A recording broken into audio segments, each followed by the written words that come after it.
সৎ মার অত্যাচারে মেয়েটির কি অবস্থা দেখুন। এলার সৎ মা তাকে প্রত্যেক দিন মারত। তাই এলা একদিন ভোর হতেই বাড়ি থেকে বের হয়ে একেবারে চলে গেল। জঙ্গলের ভিতরে গিয়ে সে রাস্তা হারিয়ে ফেলল।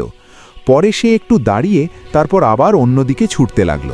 হঠাৎ জঙ্গল থেকে একটি সবুজ রঙের ড্র্যাগন বের হল। এলা ভয় না পেয়ে সে ড্র্যাগনের কাছে গেল। ড্র্যাগনের বুকে সে হাত দিয়ে আদর করতে থাকল।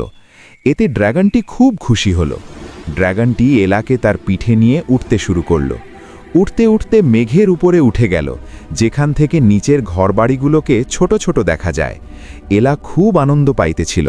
তারা পাহাড়, ঝর্ণা ও রংধনু দেখল এবং সেখান থেকে ঘুরে আসলো।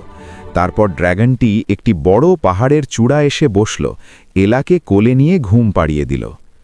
শিক্ষা: নিষ্ঠুরতার চেয়ে ভালোবাসার শক্তি অনেক বেশি। সাহস হারিও না, কারণ অন্ধকারের পরেই ভোরের আলো দেখা যায়।